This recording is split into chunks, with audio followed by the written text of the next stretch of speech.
Hello everyone, this is Jimmy and welcome to episode 5 of Project Ozone 3.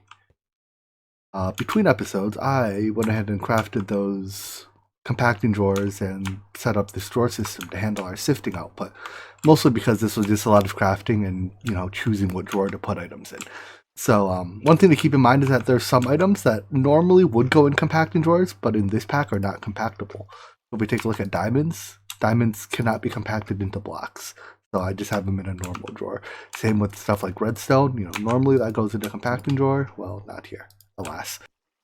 Um, cool. So that's set up. All these drawers have void upgrades, so that they don't, they won't backlog, and enough storage upgrades that I think that when they start voiding, I'll have enough that I don't mind that they're voiding excess. Neat. The other thing I did was I made a small upgrade to our mob farm. So before we were using iron spikes to kill the mobs, and I have now upgraded it to a mob grinder. So the way this works is that, when it's off, you can stand on it and it doesn't kill you. But when you turn it on, which is what that lever there was, it kills the mobs. And the reason why it's better than... Oh, a lot of feathers in here. The reason why it's better than the spikes is that, well, I guess I should, whatever, you have to trust me on this. It takes upgrades. So there's like, let's see. I have sharpness upgrades, makes it kill faster, but the important one are looting upgrades so that it gets more loot, and beheading upgrade so that it drops mob heads. Specifically, wither skeleton skulls, and I have a plan for these. There's really only one thing you do with wither skeleton skulls, right? So you can probably guess what my plan is, but we'll leave that for a little bit later because we need some tools and weapons before we can actually, fight withers. So talking about tools and weapons, let's do that next. As you see here, I'm still using this pretty crummy iron pickaxe, and I think it's time we upgrade to something better. Someone, brought up to me in the comments that I could just use like an all-in-one tool from Actually Editions, but instead, why don't we look at what some of the high-tier Tinker's tools are? Well, so right now we have this tool station, which will make stuff like pickaxes and matics, which are great. We're gonna need a pickaxe, and we're probably gonna need a matic. But why don't we go ahead and upgrade this to a... Where do I have a crafting table? It's not in use. I can upgrade it to a tool forge. At least I hope I can. Alright, there we go. So the tool forge can make, in addition to, all the things we were making before, stuff like, what interests me here? Shurikens or laser guns. I thought you could make a laser gun. Do I need something different? Hold on. Yeah, we can make laser guns. But I don't see it here. Am I blind? Can I upgrade the tool forge further? No? Alright, well, whatever. We'll make laser guns later. Or maybe laser guns are just disabled in Kappa mode. That would be a shame. Either way, I was thinking about making a shuriken anyways. So we can make a shuriken as a weapon. It counts as a ranged weapon, so we might need another melee weapon, but let's probably make a shuriken and a pickaxe. So starting with the shuriken, my plan is it's made out of just 4 knife blades. I want to make them out of emeradic, enderium, vibrant alloy, and manulin for now, I think. So let's go. The emeradic blade I can just make in the part builder, but the rest I have to make in the smeltery. And I have to make a cast for it first. So let's turn this off, and we'll make the knife blade cast. So while this melts, let's think about what we want to do for that pickaxe. Alright, and for the pickaxe, I'm thinking I want to make cobalt for the head so that we get the cobalt mining level and mining speed. For the binding, I wanted to do paper, but apparently paper bindings are disabled, so we'll do prosperity shard. I think that also gives the same the writable property, which is what I wanted out of paper anyways. And then for the tool rod, I tend to like to make them out of copper because copper gives the EXP trait. Not that I think we'll be hurting for EXP, but it's a nice, almost free trait. So we'll also have to make, let's see, a tool rod mold and a binding mold, or not a binding mold, a pickaxe head mold. Oh, can I not make a stone pickaxe? There we go. All right, and then I'll need some gold to cast that. Anyways, let me cast these components. Well, this is what I get for haphazardly throwing stuff in here without checking what alloys can be made. Apparently, I think I had some gold for making casts and some copper for that tool rod in here at the same time, and I accidentally made some dawnstone.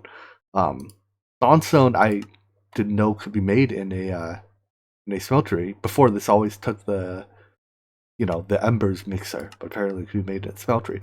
What's worse is that I can't actually cast it out of a smeltery. Like, I can't make dawnstone ingots on a casting table. I need to make an ingot former. So, whatever. Now there's some dawnstone stuck in our smeltery for the indefinite future. But, alas, what can we do? Anyways, back to casting components. And now, just to put everything together. So, let's start with a pickaxe. That makes a cobalt pickaxe with 4 modifiers. And then the shuriken makes a shuriken with a lot of traits. Most notably in here, I think the ones I want are direct. Nope, not that one.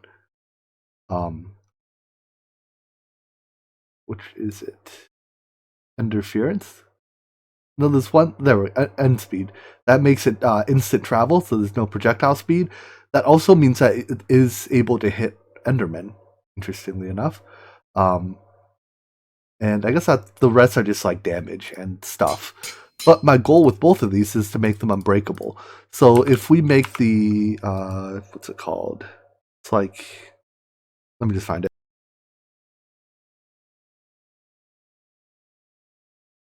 This one, the reinforcement modifier. It gives the tool a 20% chance to not use durability when like you throw it or mine a block with it. And these are just made with a cast surrounded by some obsidian. So I've had our smeltery making some blank casts, and let's make ourselves some reinforcement modifiers. I like to make my tools unbreakable just so I don't have to deal with, them breaking. That means that instead of having to like worry about repair materials and all that, I can just put all the like luck modifiers and stuff on it after. So this has, first I have to actually make the modifier. I have a lot of obsidian, so that's good. I need a crafting station over here.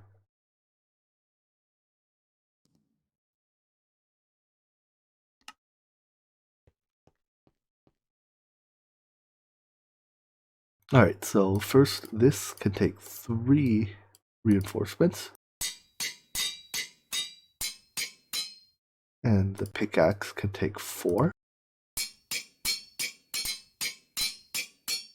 My preferred way of leveling these up is just to go to the Nether or something and vein mine. Well, for the pickaxe. For the shuriken I have to actually hit things with it. But we should be able to level them up pretty quickly. Alright, here we go. So for the pickaxe, right now it's at 0 EXP. If I just vein mine a little here, it's suddenly at 150. I think it gets 1 per block mined. There we go. It's already leveled up once. And I think each time it levels up, it gets a modifier. So now if I head back, I can make this unbreakable. Unfortunately, I don't think I can just mine blocks with the shuriken to give it EXP. I can try. Yeah, it doesn't work. Unfortunate. So let's find something to shoot these at.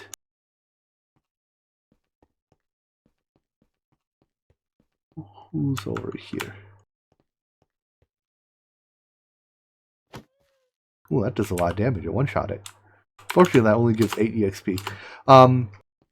Since I need a lot of mobs to attack, how about I'll make it the hunting dimension portal, and we can do that in there. Before we go to the hunting dimension, let's just put the last modifier on this pickaxe. So now it is unbreakable. what we can do with the next set of modifiers, I'll probably put luck on it with lapis so that we get fortune 3, and then after that it doesn't really matter. We can improve its mining speed with redstone or something. So the hunting dimension portal is made these portal frames, just wood surrounding an arrow, and then I think you right click it with a sword of any type to activate it, and you press shift once you're in here, so you can't accidentally walk through it like you can in another portal. You press shift once you're in the portal to go through. And we're here. So initially it spawns completely dark and full of mobs, so you probably want to at least light up your spawn area a little bit so that you're not constantly swarmed by mobs. And then you're free to just kill stuff at your leisure. A little laggy in here. I think it's still doing some terrain generation. I noticed it spawned a village over there.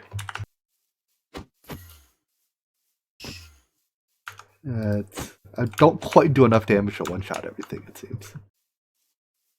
Anyways, I'm just gonna take some time here to level up this shuriken, and once we get 2 more modifiers on it, it can also be unbreakable. And here we go. We can make our shuriken unbreakable. So let me show you why I really like unbreakable shurikens. Normally, the thing that keeps you from, just spamming attacks with these, right, is the ammo count or the durability. But because it's unbreakable, we can just spam forever. So let's go back to the hunting dimension.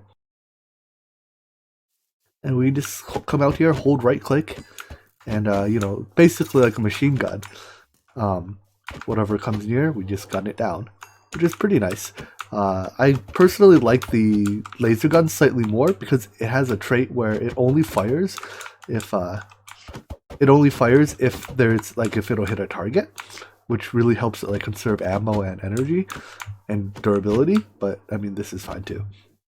So now that we have this, I think we're ready to go fight a wither. And by fight, I really mean cheese, because we're not actually going to fight a wither with, iron quality armor. So, back to the overworld. One last thing to do before we go fight the wither, I think, is to upgrade our armor. So steel armor is another case of the armor that doesn't follow the usual progression path that we can just make. And it's slightly better than our lapis armor, I believe. It has a bit more armor toughness and a couple more points of armor.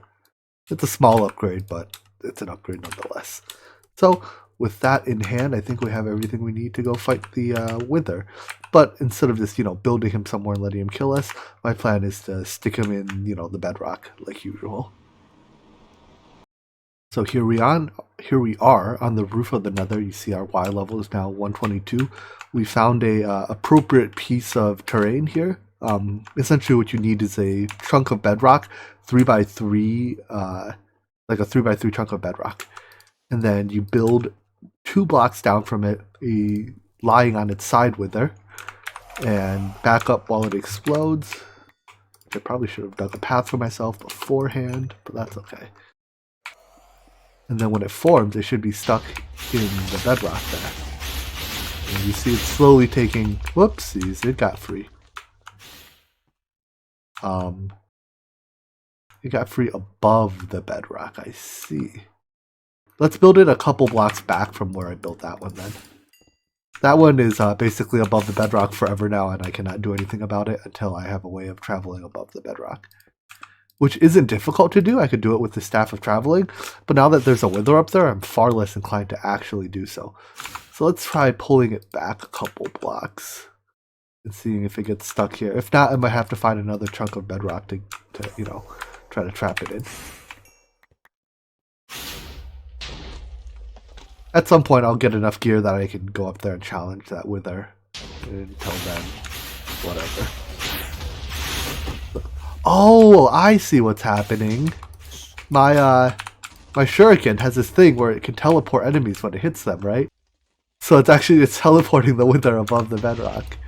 Okay, so I guess we'll just have to kill them with, you know what, let me go get a sword, at least. Let me go make a diamond sword.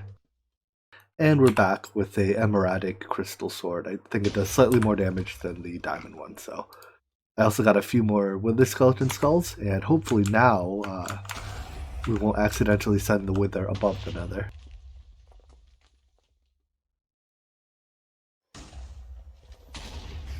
Interestingly, the wither that is above the nether is taking damage from something.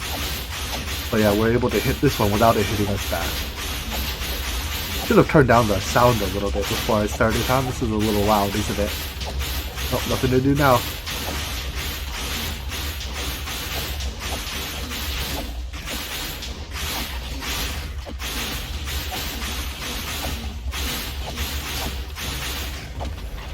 There we go. And even the minions they summoned are stuck in the ceiling. So that drops, what is this? Anyways, most importantly, it drops the Nether Star. This we can use to make, the one-tick furnace or like the unbreakable builder's wand. What is a fragment of noon? It has no uses. And then, other neat stuff like supremium essence. Unfortunately, we can't down tier craft essences in Kappa mode. And that's because if you look at the recipe for essences, to upcraft essences, it takes these landcraft ingots at each tier.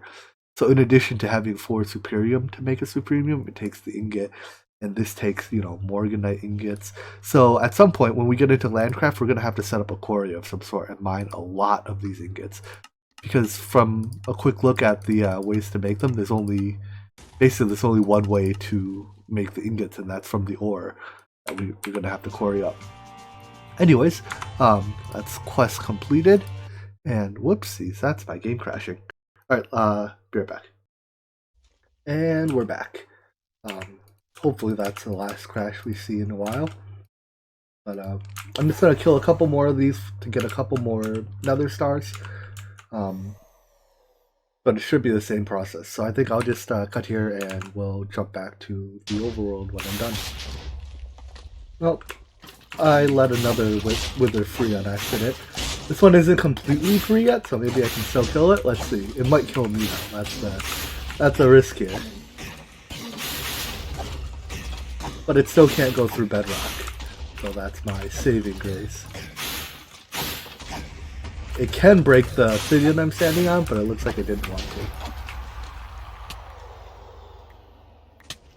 Whoops. What's this? It's a tunnel down here, huh?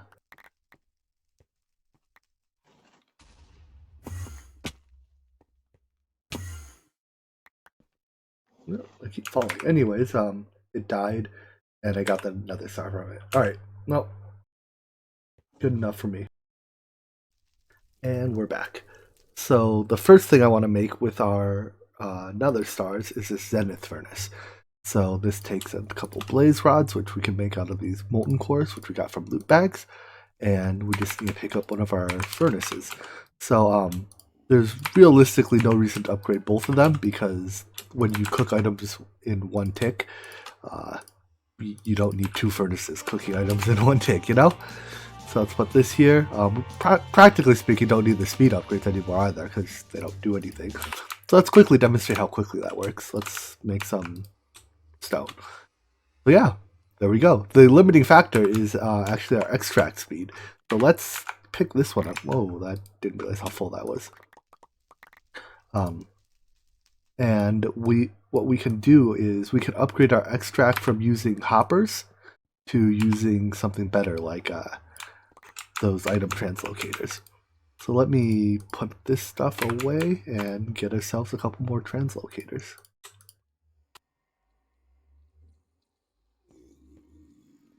So just hit the hopper, way too slow. If we use this, and how do I get one under there? That's the void. I need a bucket of water.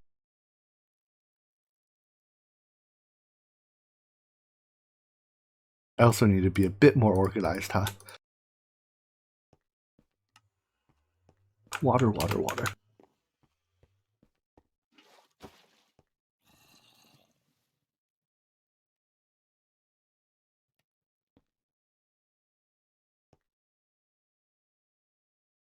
Alright, all we have to do is set that aside and grab a piece of glowstone to speed it up.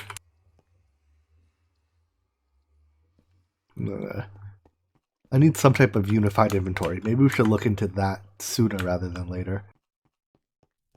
Even though stuff like applied logistics is way off, we can do something, halfway there. Anyways, now that we have faster item transport, we can smelt stuff incredibly quickly. Cool. So that's our Zenith Furnace. Again, now that let's make a couple stacks of stone for some reason. And there we go. That's how quickly it's turning cobble into stone. Alright, so the next thing I want to do with this Nether Star is upgrade our wand. Just something that we use while building, while breaking blocks, etc. It's unbreakable. That's the main difference. And these others, I'm sure will come up with some use later. But for now, I think I'm just gonna set them aside and make stuff like heart containers. But yeah, we'll find a use for them later, I think. So with that out of the way, I think the next thing we should try to get into is our infrastructure. So the first tech mods that we have access to are which tab is it in? Here we have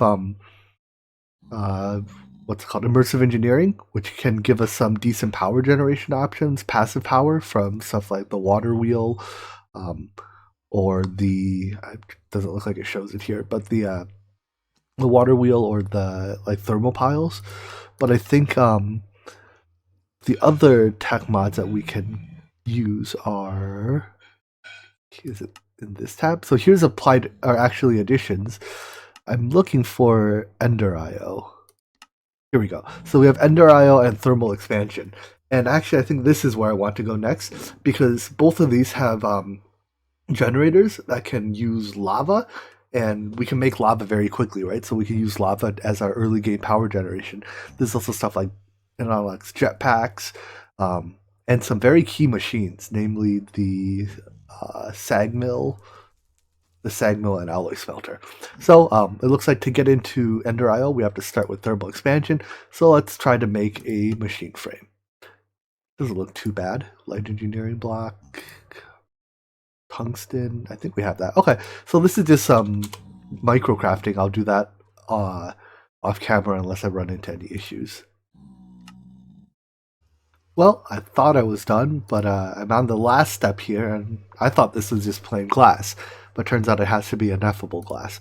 So to make this, I need to make thickened glass, which is very easy. That's just sand and glass, and moonstones, which take unstable ingots, which is fine, we just have to craft quickly. But it also takes this lunar reactive dust, which means we have to make a resonator, which means we have to make some grid power, which means, yada, yada, yada.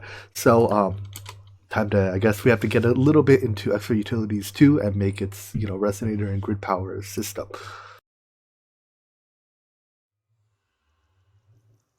Now, usually I make water mills to produce grid power. So hopefully this recipe isn't changed too much.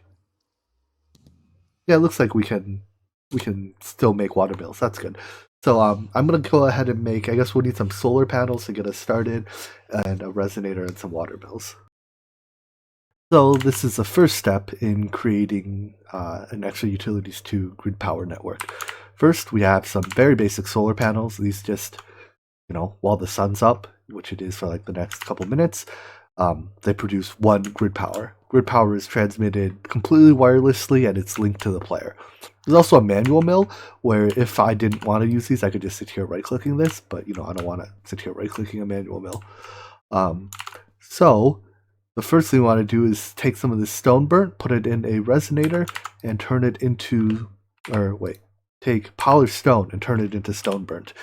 Stone burnt is like the basic stone in extra utilities, and then we can use that to make water mills, which are 100% passive and produce something like, I think it's 16 grid power per, because it's 4 per side, and you can do it on all 4 sides, all 4 horizontal plane sides. So I'm going to have to let this run a bit. And you see now that it's nighttime, I no longer have enough grid power because all my solar power is turned off. So the machine turns off. To turn it back on, I just need to sleep. And when it's daytime again, it'll turn back on.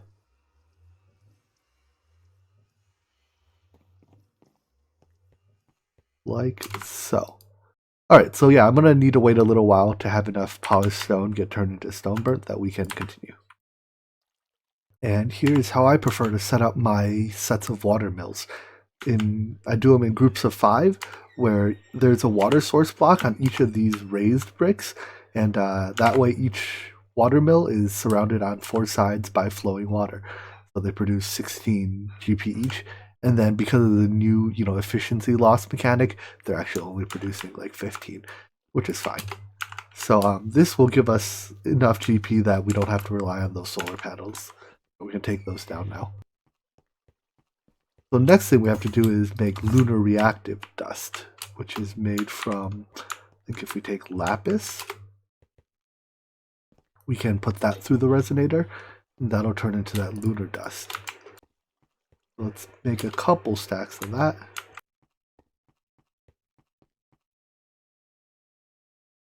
And this can wait. Alright, so this will take a little while. We can make speed upgrades. Let's look into that. Extra utility speed upgrades. Alright, that's not bad. I think blocks of redstone, unfortunately, have to be made by red alloy ingots, which each of these take 8 redstone. So that's actually a lot of redstone to make these. But maybe I can make like 4 of these real quick. This takes a little bit of time in the resonator. Alright, I'll make a second resonator and make up a few speed upgrades. Let's just speed this up a little bit. So I made some speed upgrades, but it turns out I can't even use 4 because if I do, it costs too much grid power. And with the water mills I have, I can only afford to use 3. That's okay. That's still significantly faster.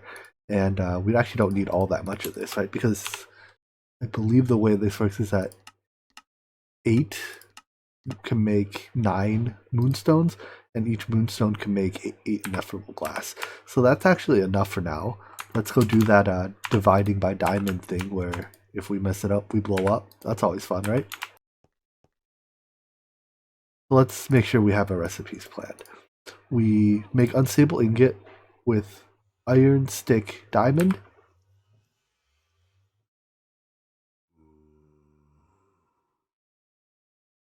We should have iron in here somewhere. Oh, this is a crafting station. I guess I have to do it in a vanilla crafting table.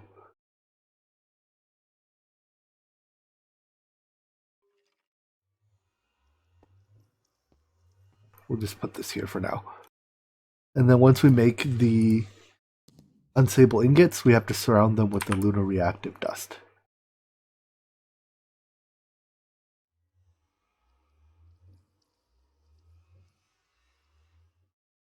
Four seconds to spare. Easy.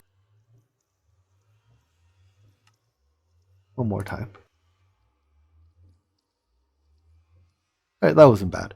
And then with that we can make... I'm going to craft that glass real quick. And there we go. With our inevitable glass crafted, we can now make our first set of machine frames. I'm making a lot because I'm sure we'll use a lot, because I think these are used to make like the other frames. Oh boy, are they used in a lot of recipes. But yeah, I'm pretty sure that, yeah, like here, it's used to make the mechanism frame, which I think the mechanism frame is used to make other frames, so on and so forth. So, we even completed some of these quests already.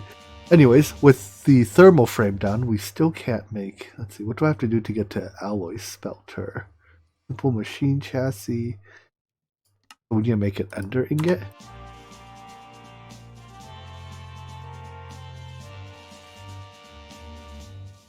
This one?